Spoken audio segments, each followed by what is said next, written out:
அன்பார்ந்த ஜோதிட ஆர்வலர்களுக்கு என் அன்பு வணக்கங்கள்.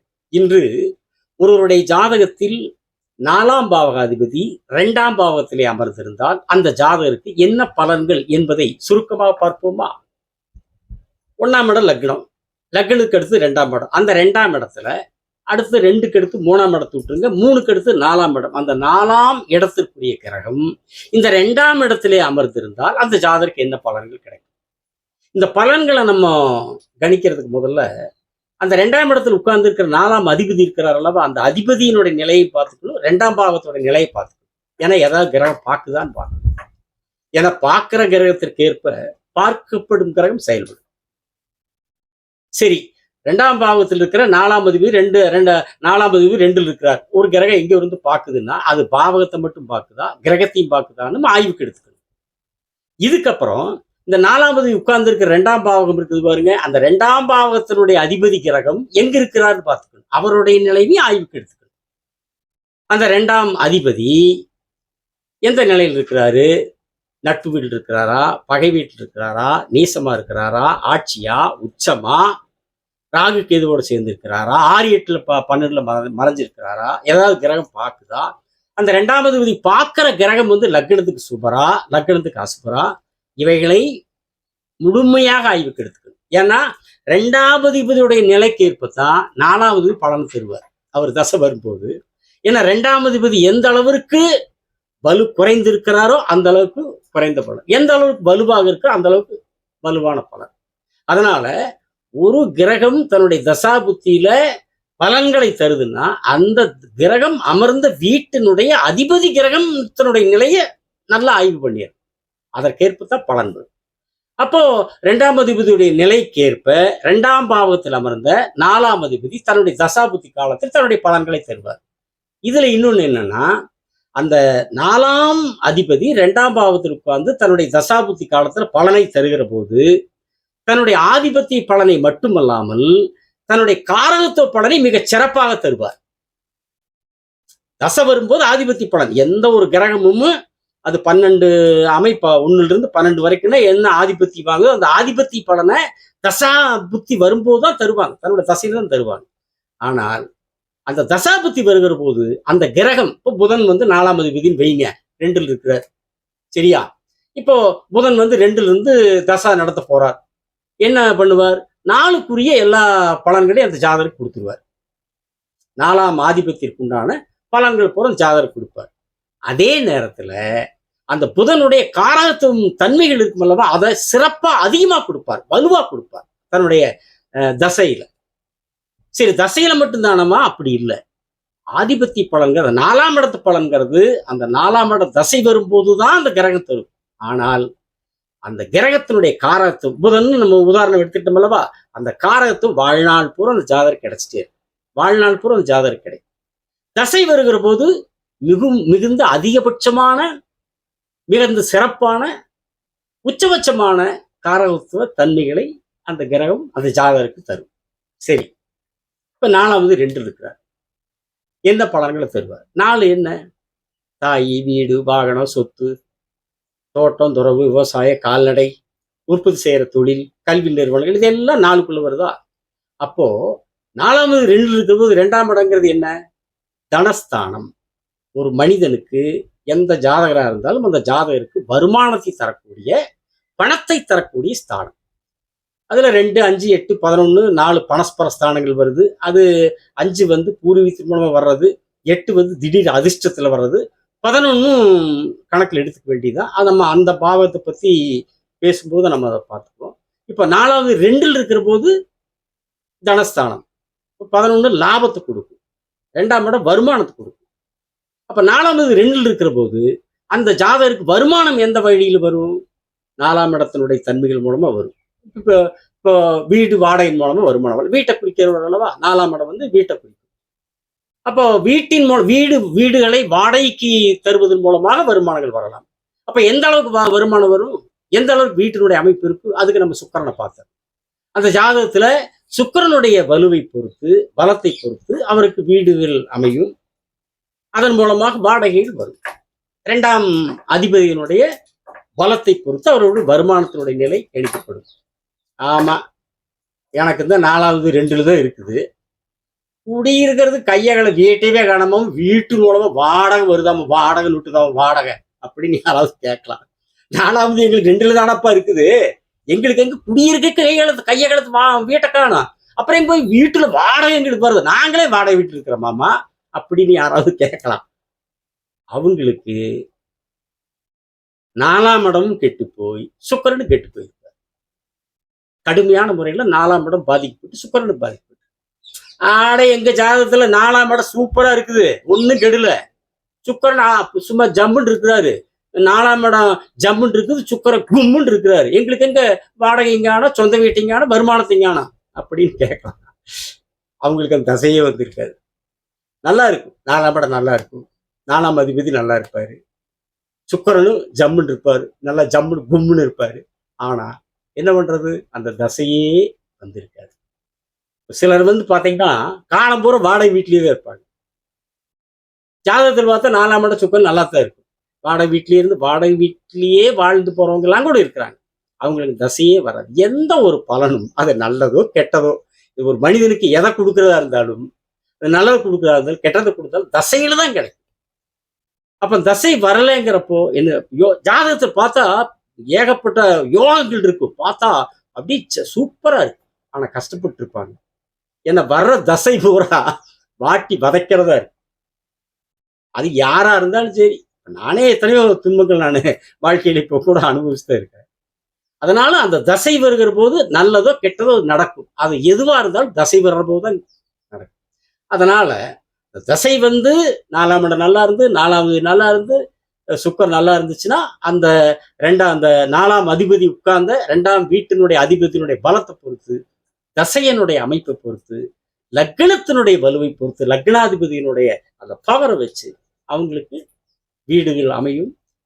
சொந்த வீடு அமையலாம், வாடகை வரலாம். அது எந்த அளவுக்கு வாடகை, அது ஆயிரக்கணக்கில் வரலாம், லட்சக்கணக்கில் வரலாம், கோடிக்கணக்கில் வரலாம். அதெல்லாம் அவரவருடைய ஒவ்வொருத்தருடைய தனிப்பட்ட ஜாதகத்தினுடைய இருக்கிற 4ஆம் இடம், 4ஆம் அதிபதி, 2ஆம் அதிபதி, சுக்கிரன் இவங்களுடைய வலுவை பொறுத்து.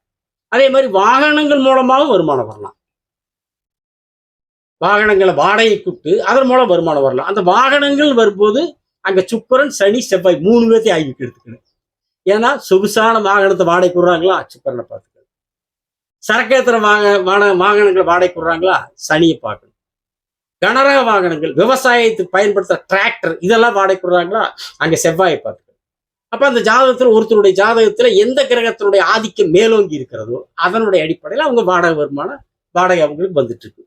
ஏன் ஆட்டோ மூலமா கூட வரும், அது வாகனம் தான். ஏன் இந்த தள்ளுவண்டியெல்லாம் பண்றாங்க பாருங்க, எல்லாம் அதெல்லாம் அது வாகனம் தான்.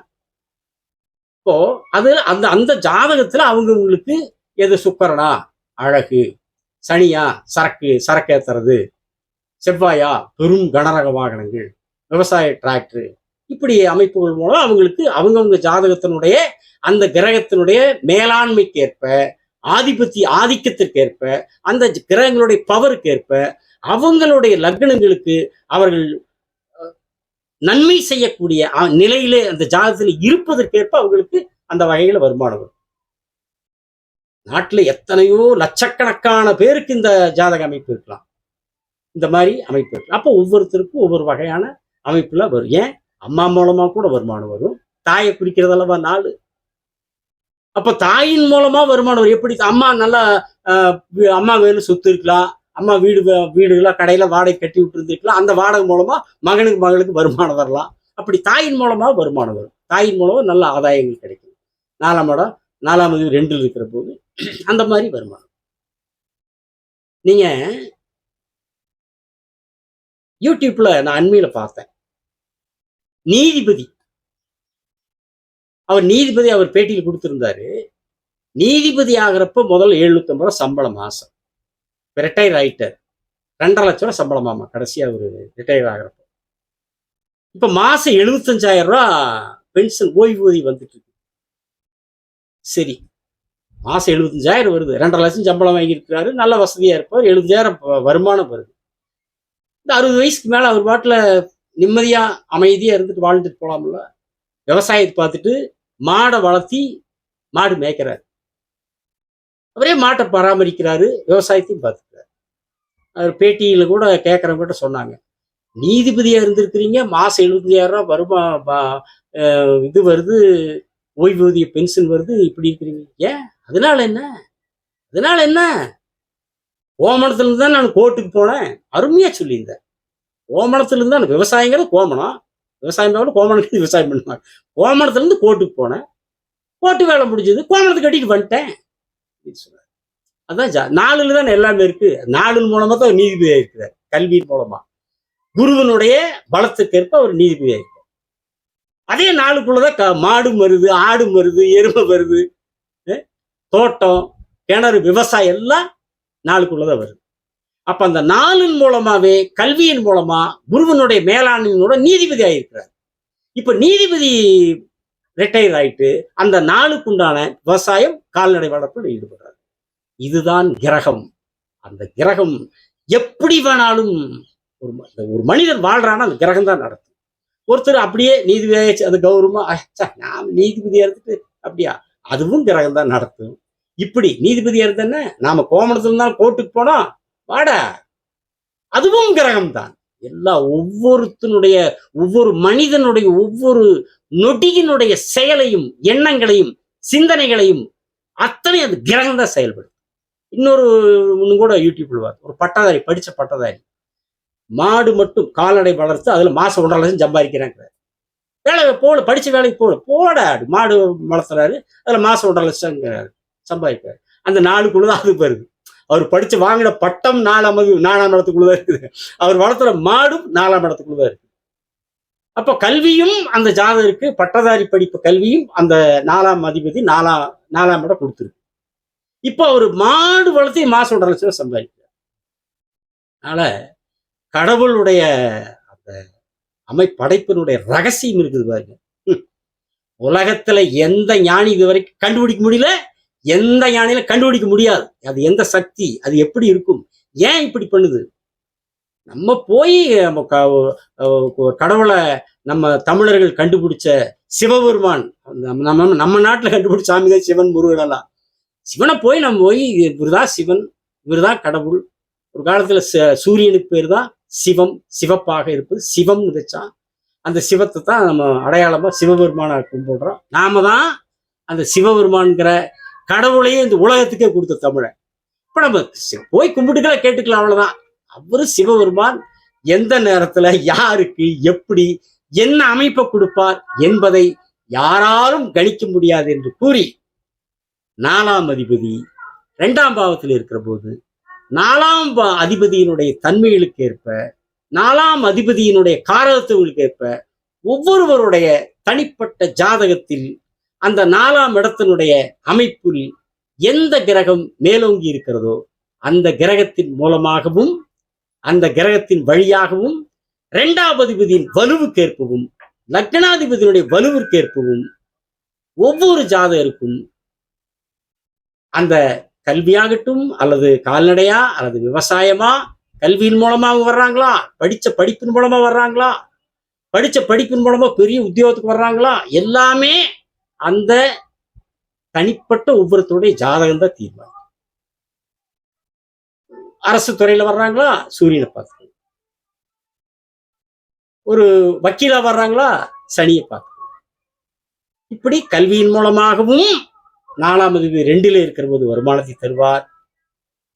வீடு வாடகைகளின் மூலமாக வருமானத்தை தருவார். வாகனங்களின் வாடகைகள் மூலம் வருமானத்தை தருவார். விவசாயத்தின் மூலமாக வருமானத்தை தருவார். கால்நடைகள் மூலமாக வருமானத்தை தருவார். உற்பத்தி செய்கிற தொழில்கள் மூலமாக வருமானத்தை தருவார். யார் யாருக்கு எப்படிப்பட்ட வருமானம் என்பதை நம்மை படைத்த அந்த சக்தி, அந்த இறை சக்தி தீர்மானிக்கும்.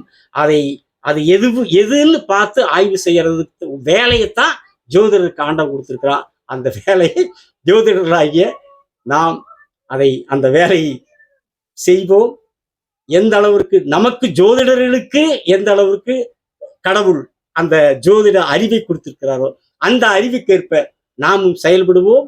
கேட்பவர்கள் ஜோதிடராக இருந்தாலும், ஜோதிடர் ஆக வேண்டும் என்கிற ஆர்வம் உள்ளவர்களாக இருந்தாலும், அல்லது ஜோதிடத்தை பற்றி தெரிந்து கொள்ள வேண்டும் என்பவர்களாக இருந்தாலும் அனைவருக்கும் இது பயன்படும் என்று கூறி, அடுத்த காணொளியில் 4ஆம் அதிபதி 3ஆம் பாவத்தில் இருந்தால் அந்த ஜாதகருக்கு என்ன பலன், அந்த ஜாதகருடைய நிலை என்ன, தன்மை என்பதை பார்ப்போம் என்று கூறி சப்ஸ்கிரைப் செய்தவர்களுக்கு நன்றி, செய்யாதவர்கள் செய்யுங்கள் என்று கேட்டு விடைபெறுகிறேன். வணக்கம், நன்றி.